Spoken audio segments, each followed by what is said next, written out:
उज्यालो radio नेटवर्कसँगै उज्यालो online र mobile एप्लिकेशनबाट एकसाथ प्रसारण भइरहेको नेपाल दर्पणमा साथी मल्लिका थापासँगै भोजेन्द्र बस्नेतको नमस्कार।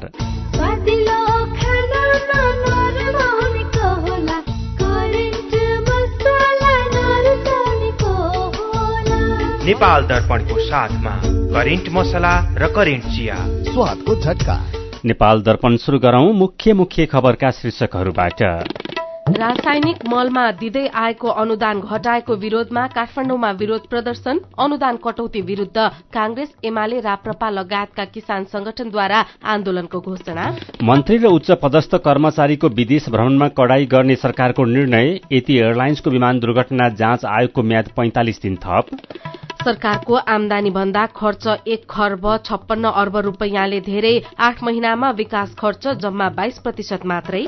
फेसबुकको मातृ कम्पनी मेटाले पुनः 10,000 कर्मचारी कटौती गर्ने। अमेरिकामा बढ्दो ब्याज दर र विश्वव्यापी भू राजनीतिक अस्थिरताले आमदानी घटेको भनाई। र ए डिभिजन लीग फुटबलमा आज एपीएफ र मनाङको जित। विश्वकप क्रिकेट लीग 2 मा पपुवा न्यू गिनीले यूएईलाई हरायो। भोलि यूएईलाई हराएर सिधै विश्वकप क्वालिफायर खेल्ने नेपालको लक्ष्य। बल्ल ढुक्क भयो। अब छिमेक, निर्धन उत्थान, जीवन विकास लगायत 35 भन्दा बढ़ी लघुवित्तहरूको किस्ता रकम सजिलै ई सेवाबाट तिर्न मिल्ने सुविधा आएछ। यसका लागि मोबाइल वा वेबसाइटबाट ई सेवा लगइन गरी फाइनेन्शियल सर्भिसेस अनि त्यसमा भएको माइक्रो फाइनेन्स अप्सन छान्ने अनि आफूले ऋण लिएको माइक्रो फाइनेन्सको नाम छनौट गरी आफ्नो सदस्यता नम्बर, किस्ता रकम राख्ने र मोबाइल नम्बर राख्ने र प्रोसिडमा क्लिक गर्ने। भएन त सजिलो? अनि अर्को सुविधा चाहिँ 500 भन्दा बढी सहकारी संस्थामा ई सेवाबाट सजिलै रकम पनि जम्मा गर्न सकिन्छ। मेरो मोबाइलमा चल्छ ई सेवा।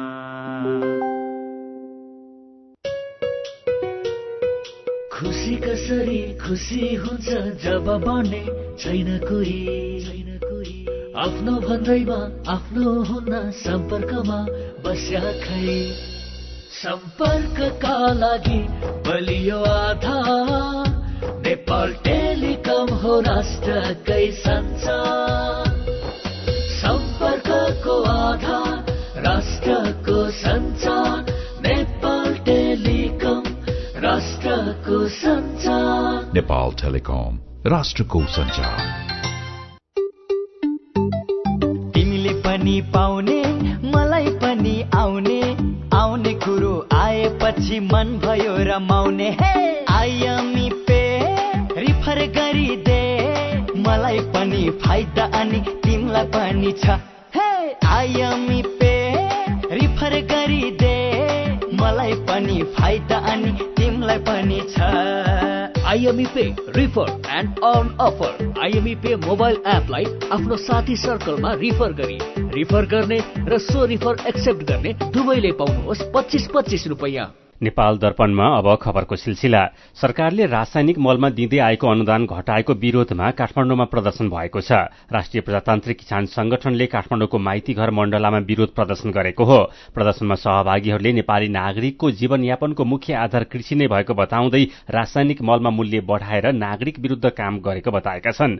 यसैबीच नेपाली कांग्रेस, नेकपा एमाले सहित किसान संघ संगठनहरूले मलमा दिँदै आएको अनुदान कटौती गर्ने निर्णय तत्काल फिर्ता लिन सरकारसँग माग गरेका छन्। काठमाडौँमा संयुक्त पत्रकार सम्मेलन गरेर कांग्रेस निकट नेपाल किसान महासंघ, एमाले निकट अखिल नेपाल किसान महासंघ र राष्ट्रिय प्रजातन्त्र पार्टी निकट नेपाल राष्ट्रिय प्रजातान्त्रिक किसान संगठनले निर्णय तत्काल फिर्ता लिन सरकारसँग माग गरेका हुन्। पत्रकार सम्मेलनमा उनीहरूले मागबारे तत्काल सम्बोधन गराउनका लागि दबाव स्वरूप प्रधानमन्त्री पुष्पकमल दाहाल प्रचण्डलाई ज्ञापन पत्र बुझाउने सहितका आन्दोलनका कार्यक्रम पनि घोषणा गरेका छन्।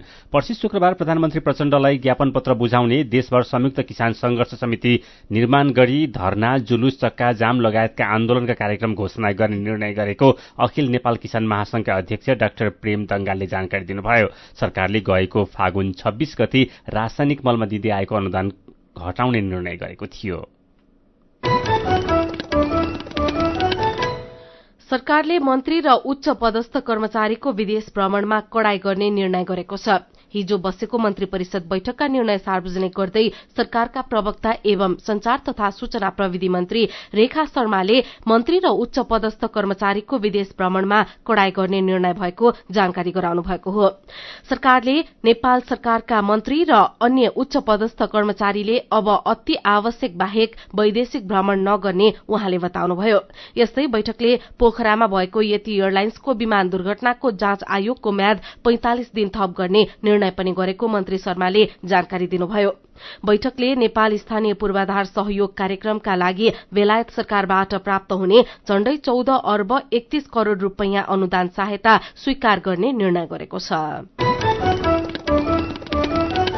राष्ट्रिय प्रजातन्त्र पार्टी राप्रपाले उपराष्ट्रपति चुनावमा पनि तटस्थ बस्ने निर्णय गरेको छ। यसअघि राष्ट्रपति चुनावमा पनि कसैलाई मत नदिएको राप्रपाले पर्सि शुक्रबार हुने उपराष्ट्रपति चुनावमा पनि मतदान नगर्ने भएको हो। उपराष्ट्रपति चुनावमा 4 जना उम्मेद्वार रहेका छन्। नेपाली कांग्रेस, नेकपा माओवादी केन्द्र र एकीकृत समाजवादीले जनता समाजवादीका उम्मेद्वार राम साहेब प्रसाद यादवलाई सघाउने बताइसकेका छन्। एमाले उपाध्यक्ष अष्टलक्ष्मी साकेलाई उम्मेद्वार बनाएको छ। जनमत पार्टीकी उम्मेद्वार ममता झालाई लोसपा र नागरिक उन्मुक्ति पार्टीले सघाउने निर्णय गरेका छन्। जसपाकी प्रमिला कुमारी यादवले भने यसअघि नै विज्ञप्ति निकालेर आफ्नो उम्मेद्वारी निष्क्रिय भएको जानकारी गराउनु भएको छ। यसैबीच उपराष्ट्रपतिको उम्मेद्वारबारे साझा धारणा बनाउन आज बसेको 10 दलको बैठक निष्कर्षविहीन बनेको छ। शुक्रबार हुने उपराष्ट्रपतिको चुनावका लागि गए रातिदेखि नै मौन अवधि शुरू भएको छ। मौन अवधिमा प्रचार प्रसार निषेध गरेको निर्वाचन आयोगले जनाएको छ। यसैबीच त्रिभुवन विश्वविद्यालय त्रिवीमा हुने स्वतन्त्र विद्यार्थी युनियन सोभियो चुनावका लागि विद्यार्थी संगठनले प्रचार प्रसार तीव्र पारेका छन्। ठूला आंगिक क्याम्पसमा विद्यार्थी संगठनहरूले आफ्नो पक्षमा प्रचार प्रसारलाई तीव्र पारेका हुन्। त्रिवीले प्रचार प्रसार गर्नका लागि रंगरोगन र कुनै पनि प्रकारको पोस्टर टास्न नपाइने गरी आचार संहिता बनाएपछि यसपटक तडक भडक देखिएको छैन। उम्मेद्वारले भोलि राति 12 बजेसम्म मात्र प्रचार प्रसार गर्न पाउने आचार संहितामा उल्लेख छ। सोभियो चुनाव हुने क्याम्पसमा प्रहरीले सुरक्षा बढ़ाएको छ।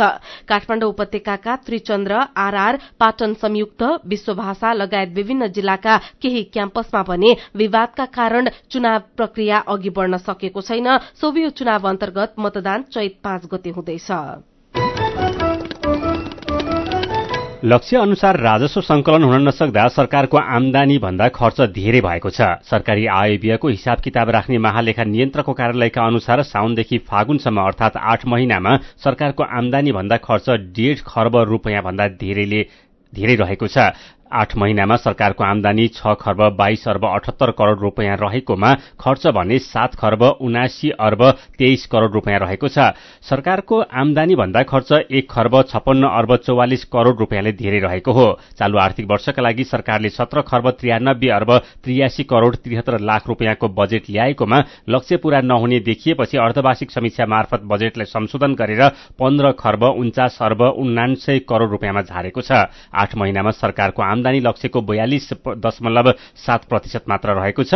यो अवधिमा राजस्व संकलनबाट 5 खर्ब 75 अर्ब 7 करोड़ रूपैयाँ प्राप्त भएको छ। यस्तै 55 अर्ब रूपैयाँ वैदेशिक अनुदान, जम्मा 4 अर्ब 80 करोड़ र अन्य आमदानी 35 अर्ब 20 करोड़ रूपैयाँ रहेको छ। खर्चतर्फ लक्ष्यको 43.44% खर्च भएको छ। चालुतर्फ 11 खर्ब 83 अर्ब रूपैयाँको लक्ष्य रहेकोमा 6 खर्ब 6 अर्ब 46 करोड़ रूपैयाँ अर्थात 51.6%, पुँजीगत खर्चतर्फ 3 खर्ब 80 अर्ब 3 करोड़ रूपैयाँको लक्ष्य रहेकोमा जम्मा 83 अर्ब 80 करोड़ अर्थात 22.15% र वित्तीय व्यवस्थापनतर्फ 2 खर्ब 30 अर्ब 21 करोड़ रूपैयाँको लक्ष्य रहेकोमा 85 अर्ब 15 करोड़ अर्थात 37.41% मात्रै खर्च भएको छ। सरकारले अबदेखि रोजगारदाता र श्रमिक बीच भएको करार सम्झौताको आधारमा अवधि तोकी श्रम स्वीकृति दिने भएको छ। यसअघि 2 वर्ष अवधिको श्रम स्वीकृति प्रदान गर्दा करार अवधि नसकिँदै पुनः श्रम स्वीकृति लिनुपर्ने र विदेशबाट श्रम स्वीकृति लिन श्रमिकले झन्झट खेप्न परेको भन्दै करार सम्झौता अनुसारको अवधि तोकेर श्रम स्वीकृति प्रदान गर्ने गरी मन्त्री स्तरीय निर्णय भएको श्रम, रोजगार तथा सामाजिक सुरक्षा मन्त्रालयले जनाएको छ। भिसाको अवधि छँदै श्रम स्वीकृतिको अवधि सकिँदा बीचमा नै नेपाल फर्किनुपर्ने, विदेशमा बस्दा आफ्नो देशले दिएको श्रम स्वीकृति बिनै बस्नुपर्ने र विदेशबाटै श्रम स्वीकृति लिन पनि विभिन्न झमेला खेप्न परेको भन्दै मन्त्री स्तरीय निर्णयबाट रोजगारदाता र श्रमिक बीचमा भएको करार सम्झौतामा उल्लेख भएको समय अवधि अनुसार नै श्रम स्वीकृतिको अवधि कायम गरिने व्यवस्था गरिएको हो। सीधा कुरा प्रश्न विचार, यो हो उज्यालो रेडियो नेटवर्क नेपाल दर्पणमा कुराकानीसँगै खबरको सिलसिला बाँकी नै छ, सुन्दै गर्नुहोला। HIV का बारेमा खुलेर कुरा गरौं। HIV खराब आचरणको नतिजा नभई असावधानीको परिणाम हो, तसर्थ यसबाट बच्न असुरक्षित यौन सम्पर्क नराखौं। अन्य व्यक्तिले प्रयोग गरेका धारिला औजार जस्तै छुरी, दारी काट्ने ब्लेड प्रयोग नगरौं र रगत चढाउनु पर्ने अवस्था भएमा परीक्षण गरेको रगत मात्र चढाउँ। संक्रमित भइसकेकालाई समयमै उपचारमा लगौं र अकालमै हुन सक्ने मृत्युबाट जोगाउँ। समयमै उपचार गर्नाले संक्रमित गर्भवती महिलाले पनि स्वस्थ बच्चा जन्माउन सक्छिन्। Nepal youth foundation 12+ Lumbini plus र मकवानपुर महिला समूह। कृषि तथा वन विज्ञान विश्वविद्यालयको तेस्रो दीक्षान्त समारोह 2079 मा भाग लिन अनलाइन आवेदन फारम भर्ने सम्बन्धी सूचना। कृषि तथा वन विज्ञान विश्वविद्यालयद्वारा यही चैत 16 गते आयोजना गरिने तेस्रो दीक्षान्त समारोहमा भाग लिन यस विश्वविद्यालयबाट स्नातक, स्नातकोत्तर र विद्यावारिधि degree by course and research तह उत्तीर्ण गरी 2077 साल चैत 7 गतेदेखि 2079 साल चैत 6 गतेसम्ममा ट्रान्सक्रिप्ट लिएका विद्यार्थीहरू र यसै अवधिभित्र विद्यावारिधि डिग्री बाई रिसर्च तह पूरा गरेका विद्यार्थीहरूले कृषि तथा वन विज्ञान विश्वविद्यालय परीक्षा नियन्त्रण कार्यालयको वेबसाइट www.exam.afu.edu.np मार्फत अनलाइन आवेदन फारम भर्न सम्बन्धित सबैको जानकारीको लागि यो सूचना प्रसारण गरिएको छ। परीक्षा नियन्त्रक सरकारी भुक्तानी अब एकै क्लिकमा। राहदानी शुल्क, आन्तरिक राजस्व विभागका शुल्क तथा करहरू, शिक्षक सेवा आयोगको भुक्तानी, बिलबुक नवीकरण, ट्राफिक जरिवाना, लोक सेवा आयोगको भुक्तानी, नगरपालिकाको कर, एनओसी शुल्क लगायतका धेरै भुक्तानी अब ई सेवाबाट तिर्न सकिन्छ। आजै ई सेवा एप डाउनलोड गर्नुहोस् वा नजिकैको एजेन्टमा गई अनलाइन भुक्तानी गर्नुहोस्। ई सेवा सरल र सुरक्षित भुक्तानी। मेरो मोबाइलमा चल्छ ई सेवा। सुनिश्चित भविष्य मात्र होइन बचत, आर्थिक स्वतन्त्रता हो, आत्मविश्वास हो, आत्मा सम्मान हो, सम्पन्न जीवन हो। बचत बचत गरौँ, बचत गरौँ, बचत गरौँ, बचत गरौँ। धेरै छन् बचतका खुशीहरू, बचत गरौँ। ग्लोबल आइएमई बैंक, सबैका लागि बैंक।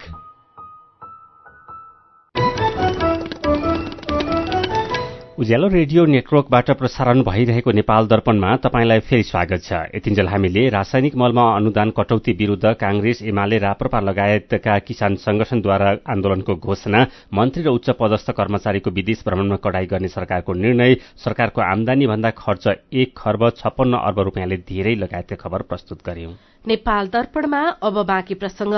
दमको समस्या भन्ने बित्तिकै धेरैलाई उमेर पुगेकालाई मात्र हुन्छ भन्ने लाग्छ, तर दमको समस्या ज्येष्ठ नागरिकलाई मात्रै होइन बालबालिकालाई पनि हुने गर्छ। तुलनात्मक रूपमा पाको उमेरकालाई दमको समस्या बढ़ी देखिने भए पनि बालबालिका पनि जोखिममा छन्। बढ्दो प्रदूषण र गलत जीवनशैलीका कारण बालबालिकामा दमको समस्या बढ़दो छ। डाक्टरका अनुसार दमको समस्या भएका बालबालिका मध्ये 10%मा जन्मजात दमको समस्या हुन्छ भने अन्य 90%लाई जीवनशैलीका कारण दमको समस्या उत्पन्न हुन्छ। साथी दिपा तिमल सिन्हाले वरिष्ठ बालरोग विशेषज्ञ डाक्टर जगतजीवन घिमिरेलाई बालबालिकालाई के कारण दम हुन्छ र दम भएको कसरी थाहा पाउने भनेर सोध्नु भएको छ। यही कारणले दम हुन्छ भनेर ठ्याक्कै एउटै कारण भन्नु हुँदैन। धेरै थरी फ्याक्टरहरूको चाहिँ यो जालो हुन्छ, इन्टरप्ले भन्छ, त्यसले गर्दाखेरि चाहिँ दम हुन्छ। जस्तै परिवारमा कसैलाई दम छ भने अर्कोलाई दम हुने सम्भावना हुन्छ। अर्को इन्भाइरोमेन्टल फ्याक्टर जस्तो पोल्युसनहरू, धुलो धुवा, यिनीहरू भयो। अर्को भाइरल इन्फेक्सन, यी सबै कुराहरूले चाहिँ दम चाहिँ गराउँछ भन्ने कुरा छ। सबै मिलेपछि चाहिँ हाम्रो शरीरको चाहिँ श्वास प्रश्वासको नलीमा केही रियाक्सनहरू हुन्छ, त्यसले गर्दाखेरि चाहिँ बच्चा बच्चीहरूको श्वासको नली साँघुरो हुन्छ र चाहिँ घ्यारघ्यार आवाज हुने, खोकी आउने, स्यास्या हुने हुन्छ। अब थाहा पाउने तरिका भनेको चाहिँ सिम्टम हुन्छ, पहिला बिरामीमा हुने लक्षणहरू, अनि हामीले कि जाँच्दा केही भेट्छौँ र हामीले जाँच पडताल गर्न सक्छौँ, इन्भेस्टिगेसन। बच्चाहरूलाई हुने सिम्टम भनेको चाहिँ खोकी लाग्ने, स्यास्या भइरहने, बार बार खोकी लाग्ने, घ्यार हुने। तर एउटा इम्पोर्टेन्ट कुरा के भन्छ, बिचबिचमा निको हुन्छन् यिनीहरू, कुनै चिजले गर्दा यिनीहरूलाई समस्या हुन्छ, बिचमा निको हुन्छ, कोहीलाई रुगाखोकी लाग्दा हुन्छ, कोहीलाई धुलोमा जाँदा हुन्छ, निको हुने, बार बार खोकी लाग्ने, राति परेपछि खोकी लाग्ने, स्यास्या हुने, घ्यार हुने, यो चाहिँ दमका लक्षणहरू हुन्। कति वर्षदेखि चाहिँ दमको जोखिम हुन सक्छ भन्न सकिन्छ? सानै उमेरबाट हुन सक्छ। अब सरस्वती भन्दाखेरि चाहिँ धेरै जसो बच्चाहरूको चाहिँ दुई थरी दम हुन्छ। एक थरी चाहिँ एलर्जी, धुलो, धुवा, अनि केही चिजको एलर्जीले हुने भयो। अनि सानो बडामा चाहिँ भाइरल इन्फेक्सन भयो, रुगा लाग्यो, अनि त्यसपछि चाहिँ रुगा लाग्ने बित्तिकै घ्यार सुरु हुने, खोकी हुने, दमको लक्षणहरू आउने। त्यो दम चाहिँ अलिक सानो बच्चाहरूमा हुन्छ। ठुलो बच्चाहरूमा चाहिँ धेरै जस्तो चाहिँ एलर्जीसँग सम्बन्धित दम हुन्छ।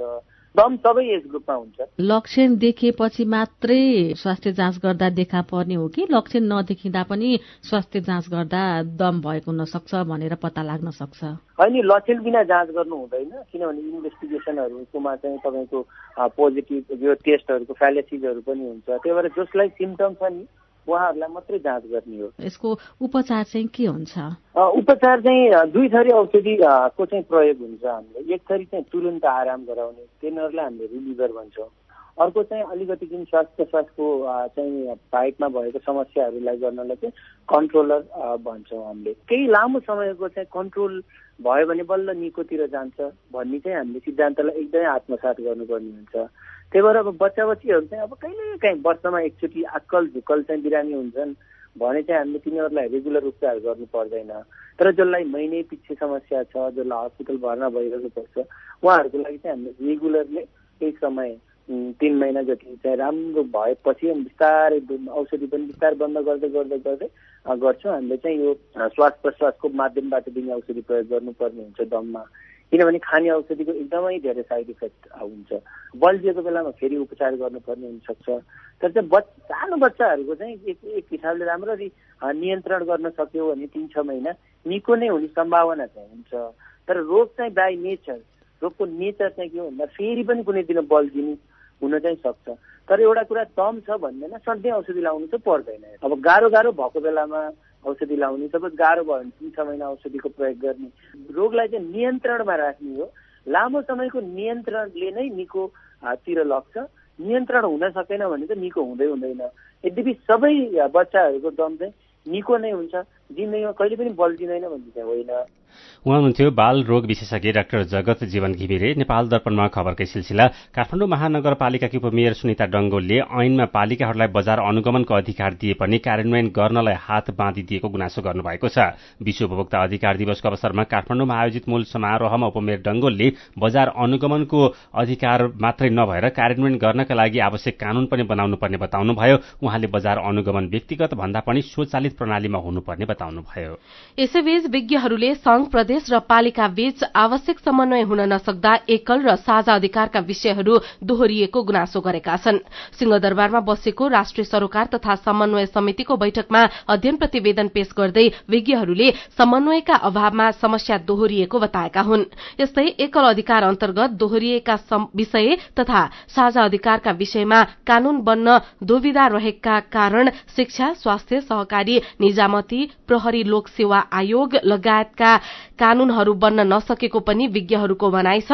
अध्ययन प्रतिवेदनबारे जानकारी गराउँदै अधिवक्ता मोहनलाल आचार्यले संहिताबारे अध्ययनका क्रममा राष्ट्रिय समन्वय परिषदको बैठक नबसेको र 5वटा विषयगत समितिको एक पटक मात्रै बैठक बसेको कारण आवश्यक समन्वय हुन नसकेको बताउनुभयो।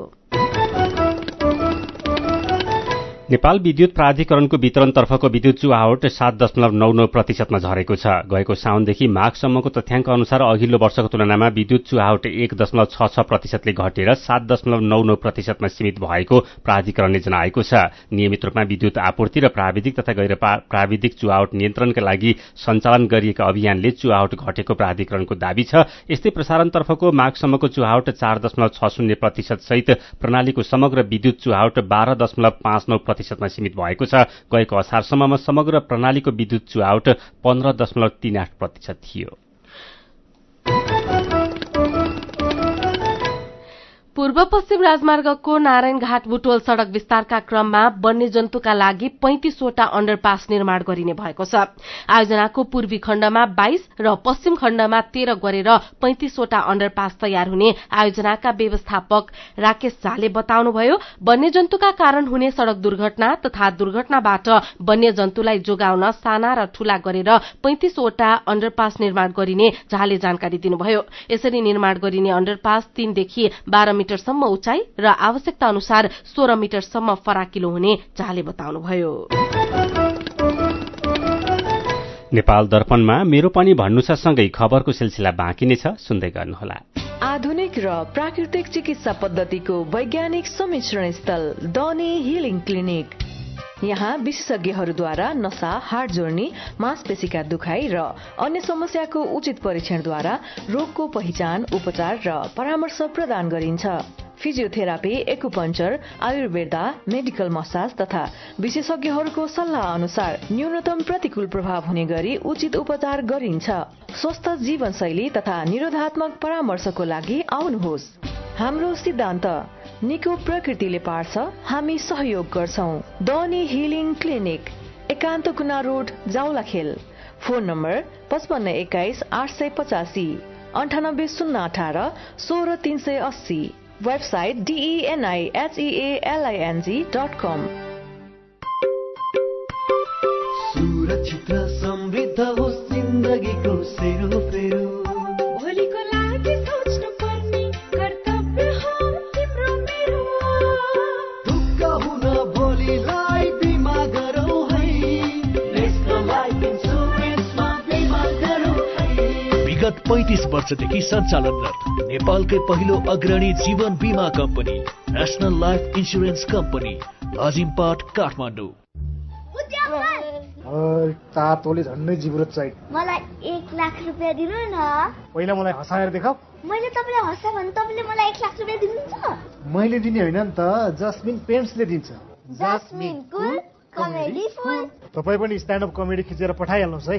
पहिलो हुनुभयो भने 1 लाख, दोस्रो हुनुभयो भने 50,000 र तेस्रो हुनुभयो भने 25,000 नगद पुरस्कार पाउनुहुन्छ। थप जानकारीको लागि जस्मिन पेन्ट्सको आधिकारिक फेसबुक पेज जस्मिन पेन्ट्स नेपाल फलो गर्नुहोला वा 98 024 86 385 मा व्हाट्सएप, भाइबर वा सिधै सम्पर्क गर्नुहोला। नेपाली मनको नेपाली रङ, जस्मिन पेन्ट्स।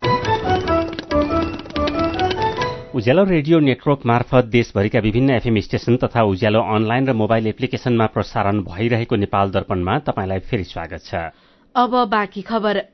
शेयर बजार परिसूचक नेप्से आज 14.44 अंकले घटेर 1938.63 बिन्दुमा झरेको छ। 253 वटा कम्पनीका 27,16,000 किता शेयर 1 अर्ब 20 करोड़ 21 लाख रुपैयाँमा कारोबार भएका छन्। उदयपुरमा मौसमी तरकारीको उत्पादन कम हुँदा आयातित तरकारीको मूल्य बढ़न थालेको छ। हरियो तरकारी उत्पादनका लागि उदयपुर उर्वर भूमि मानिए पनि उत्पादन घट्दा बजारमा आयातित तरकारी बढ़नुको साथै मूल्य पनि बढ़ेको हो। कास्कीको पोखरामा चितुवाको आक्रमणबाट 2 जना घाइते भएका छन्। चितुवा मृत अवस्थामा भेटिएको छ। पोखरा महानगरपालिका वडा नम्बर 18 मा रहेको कालिज फार्ममा पसेको चितुवाले त्यहाँ रहेका कामदारलाई आक्रमण गरेको हो। डिभिजन वन कार्यालय गुल्मीले जिल्लामा वन डढेलो व्यवस्थापन सम्बन्धी सप्ताहव्यापी सचेतनामूलक अभियान शुरू गरेको छ। 6औं नेपाल अन्तर्राष्ट्रिय चलचित्र महोत्सव निफ भोलिदेखि शुरू हुँदैछ। महोत्सवमा 55 देशबाट आएका 500 भन्दा बढ़ी चलचित्र मध्येबाट 35 देशका 95 चलचित्र छनौट भएका आयोजकले जनाएको छ। मेरो पनि भन्नु छ। आज विश्व उपभोक्ता अधिकार दिवस। उपभोक्ता हरेक क्षेत्रमा ठगिँदै तर सम्बन्धित निकाय मौन छ। उपभोक्ता मर्कामा परेको विषयलाई समेटेर विमला भट्टराईले लेख्नु भएको छ। सर्वसाधारण नागरिकको चुलो चिसिँदै गएको कसले बुझ्ने? खाद्यान्नको भाव अचाक्ली बढेको छ। सरकारले घटाउनेतर्फ ध्यान दिनु पर्यो। हुने खानेको भन्दा पनि हुँदा खानेको समस्या बुझ्न ढिला भइसक्यो। सप्तरीमा यस वर्ष आँपको बोट झाँगिने गरी फूल लागेको र उत्पादन बढ्ने भन्दै किसान उत्साहित भएको खबर उज्यालो अनलाइनमा पढेर पिताम्बर सुवेदी लेख्नुहुन्छ। आँप त फुल्यो तर हुरी बतास र असिना पानी अचाक्ली नपरोस्। आउँदो सिजन भारतीय आँप भन्दा स्वदेशी आँप नै खान पाइयोस्। विकास अर्याल लेख्नुहुन्छ हावाहुरी चल्न थालिसक्यो। हिजो नै कतिपय ठाउँमा हावाहुरी तथा असिनाले विभिन्न फलफूलका फूल झारिदियो। मौसम यस्तै रहने हो भने आँप त के पात पनि रहन मुस्किल छ। यसै विषयमा सीता अर्याल र मोहन खड्का छेत्रीले लेख्नु भएको छ, अहिले फूल लाग्दैमा किसान उत्साहित हुनु हुँदैन। फल लागेर टिपेर बजारसम्म पुग्न मौसमले कत्तिको साथ दिन्छ त्यस बेलासम्म पर्खिनुपर्छ। अनि पर्वतको फलेवास जंगलमा सिमलको रूखमा बसिरहेको काकाकुल चराको फोटो उज्यालो अनलाइनमा हेरेर टीकाशाही लेख्नुहुन्छ, हिजो आज यस्ता काकाकुल लोप हुँदै गएका छन्। खडेरीका बेला काकाकुल करायो भने पानी पर्छ भन्ने कथन छ। विचारका लागि तपाईलाई धन्यवाद। मेरो पनि भन्नु छ। मेरो पनि भन्नु छ प्रस्तुत गर्दै हुनुहुन्थ्यो साथी मदन पौड्याल। नेपाल दर्पणमा अब विदेशको खबर। फेसबुकको मातृ कम्पनी मेटाले पुनः 10,000 कर्मचारी कटौती गर्ने भएको छ। गएको नोभेम्बरमा 11,000 कर्मचारीलाई कामबाट निकालेको फेसबुक सहित इन्स्टाग्राम र व्हाट्सएपको मातृ कम्पनी मेटाले पुनः 10,000 कर्मचारी कटौती गर्ने बताएको बीबीसीले जनाएको छ। मेटाले अहिले रिक्त रहेका 5,000 दरबन्दी पनि तत्काल पूर्ति नगर्ने भएको छ। मेटाका प्रमुख कार्यकारी मार्क जुकरबर्गले कर्मचारीलाई पठाएको सूचनामा सन् 2022मा कम्पनीको आमदानी घटेको र अहिले स्थिति झनै खराब भएकाले कर्मचारी कटौती गर्नु परेको बताउनु भएको छ। प्रमुख कार्यकारी जुकरबर्गले अमेरिकामा बढ़ेको ब्याज दर, विश्वव्यापी भू राजनीतिक अस्थिरता लगायतका कारणले मेटाको आमदानी घटेको बताउनु भएको बीबीसीले जनाएको छ। कम्पनीको बिग्रदो आर्थिक स्थिति अझै लामो समय रहने देखिएकोले आवश्यक तयारी थालेको उहाँको भनाइ छ। पछिल्लो समय अमेजन, गुगल, ट्विटर लगायतका प्रविधि कम्पनीहरूले कर्मचारी कटौती गरिरहेका छन्। पाकिस्तानी सुरक्षा बल पूर्व प्रधानमन्त्री इमरान खानको घरबाट पछि हटेका छन्। यसका साथै प्रहरी र खानका समर्थक बीच लगातार भइरहेको झडप पनि रोकिएको छ। खानलाई पक्राउ गर्न लाहोरमा रहेको खानको घर पुगेका प्रहरी बल पछि हटिरहेका बीबीसीले जनाएको छ। यसअघि सुरक्षा बलले समर्थकमाथि अश्रु ग्यास र पानीको फोहरा प्रयोग गरेर प्रदर्शन नियन्त्रण गर्ने कोशिश गरेका थिए। यस्तै इमरान खानले एक ट्वीट गर्दै आफूले एक स्योरिटी बन्डमा हस्ताक्षर गरेको र तहरिक ए इन्साफ पार्टीका वरिष्ठ नेता फवाफ खानसँग 18 मार्चमा अदालतमा पेश हुने जानकारी दिनुभएको छ। अब खेल खबर। शहीद स्मारक ए डिभिजन लीग फुटबल अन्तर्गत आजको खेलमा सशस्त्र प्रहरीको एपीएफ क्लब र मनाङ मर्स्याङदी क्लब विजय भएका छन्। एपीएफले त्रिभुवन आर्मी क्लब र मनाङले न्यूरो टिम एनआरटीलाई हराएर विजय भएका हुन्। चासल मैदानमा एपीएफले आर्मीलाई 1-0 गोलले हरायो। एपीएफका लागि मणिकुमार लामाले गोल गरे। एपीएफको 7 र आर्मीको 5 अंक रहेको छ। यस्तै दशरथ रंगशालामा भएको खेलमा न्यूरो टिम एनआरटीलाई 3-1 गोल अन्तरले हराउँदै मनाङले दोस्रो जित निकालेको हो। मनाङको जितमा रोशन राणा मगर, सेद जामोल, दावलात जोभनोभ र कोफी टिमोथी कुडोले 1-1 गोल गरे। एनआरटीका अशोक थापाले 1 गोल गरे। जितसँगै मनाङले 4 खेलमा 8 अंक जोडेको छ। एनआरटीको यो तेस्रो हार हो। एनआरटीले 4 खेलमा 1 अंक जोडेको छ। अन्तर्राष्ट्रिय क्रिकेट परिषद आईसीसीको नयाँ एक दिवसीय वरियतामा नेपालले सुधार गरेको छ। आईसीसीले गैराती सार्वजनिक गरेको नयाँ वरियतामा नेपालले 1 स्थान सुधार गर्दै 16औं स्थानमा उक्लिएको छ। नेपालले नामिबियालाई पछि पार्दै 16औं स्थानमा उक्लिएको हो। यसैबीच भोलि नेपाल र यूएई बीचको खेलबाट टिकट बिक्रीको सबै रकम खेलाडी कल्याणकारी कोषमा जम्मा हुने भएको छ। नेपाल क्रिकेट संज्ञानले भोलि हुने नेपाल र यूएई बीचको खेलका लागि टिकट बिक्रीबाट आउने सबै रकम कल्याणकारी कोषमा जम्मा गर्ने निर्णय गरेको हो। कल्याणकारी कोषको रकम खेलाडीको हित र अत्यावश्यक काममा खर्च हुने गरेको छ। विश्वकप क्रिकेट लीग 2 अन्तर्गत भोलि नेपालले अन्तिम खेलमा यूएईसँग खेल्दैछ। भोलि यूएईलाई हराउन सकेमा नेपाल सिधै विश्वकप क्वालिफायरमा पुग्नेछ। र आईसीसी विश्वकप क्रिकेट लीग 2 अन्तर्गत त्रिदेशीय एक दिवसीय श्रृंखलामा यूएईले पपुवा न्यू गिनी पीएनजीलाई 6 विकेटले हराएको छ। पीएनजीले दिएको 235 रनको लक्ष्य यूएईले 68 बल अघि नै 38 ओभर 4 बलमा 4 विकेट गुमाउँदै भेटायो। यूएईका लागि कप्तान मोहम्मद वसिमले एक दिवसीय अन्तर्राष्ट्रियमा पहिलो शतक बनाउने क्रममा 117 रन बनाए। यसअघि त्रिवी क्रिकेट मैदानमा टस जितेर ब्याटिङ गरेको पीएनजीले निर्धारित 50 ओभरमा 7 विकेट गुमाएर 234 रन बनायो। यो सँगै पीएनजीले लीग 2 का सबै खेल खेलेको छ। पीएनजी 36 खेलमा 11 अंक सहित तालिकाको पुछारमा रहेको छ। खेल खबरसँगै हामी नेपाल दर्पणको अन्त्यमा आइपुगेका छौं। आजका मुख्य खबरका शीर्षक फेरि एकपटक। रासायनिक मलमा दिँदै आएको अनुदान घटाएको विरोधमा काठमाडौँमा विरोध प्रदर्शन, अनुदान कटौती विरूद्ध कांग्रेस, एमाले, राप्रपा लगायतका किसान संगठनद्वारा आन्दोलनको घोषणा। मन्त्री र उच्च पदस्थ कर्मचारीहरूको विदेश भ्रमणमा कडाई गर्ने सरकारको निर्णय। यति एयरलाइन्सको विमान दुर्घटना जाँच आयोगको म्याद 45 दिन थपियो। सरकारको आमदानी भन्दा खर्च 1 खर्ब 56 अर्ब रुपैयाँले धेरै, 8 महिनामा विकास खर्च जम्मा 22% मात्रै। फेसबुकको मातृ कम्पनी मेटाले पुनः 10,000 कर्मचारी कटौती गर्ने। अमेरिकामा बढ्दो ब्याज दर र विश्वव्यापी भू राजनीतिक अस्थिरताले आमदानी घटेको भनाई। र ए डिभिजन लीग फुटबलमा आज एपीएफ र मनाङको जित। विश्वकप क्रिकेट लीग 2 मा पपुवा न्यू गिनीले यूएईलाई हरायो। भोलि यूएईलाई हराएर सिधै विश्वकप क्वालिफायर खेल्ने नेपालको लक्ष्य। आजको नेपाल दर्पण सकिएको छ। प्राविधिक साथी सरोज थापासँगै हामी मल्लिका थापा र भोजेन्द्र बस्नेत पनि बिदा हुन्छौं। उज्यालोको मोबाइल एप्लिकेशन र अनलाइनमा प्रसारण भइरहेका रेडियो र अनलाइनका सामग्री भाइबरमा पनि उपलब्ध छन्। शरीरलाई स्वस्थ राख्न पर्याप्त मात्रामा पानी पिउने गरौं। नमस्कार।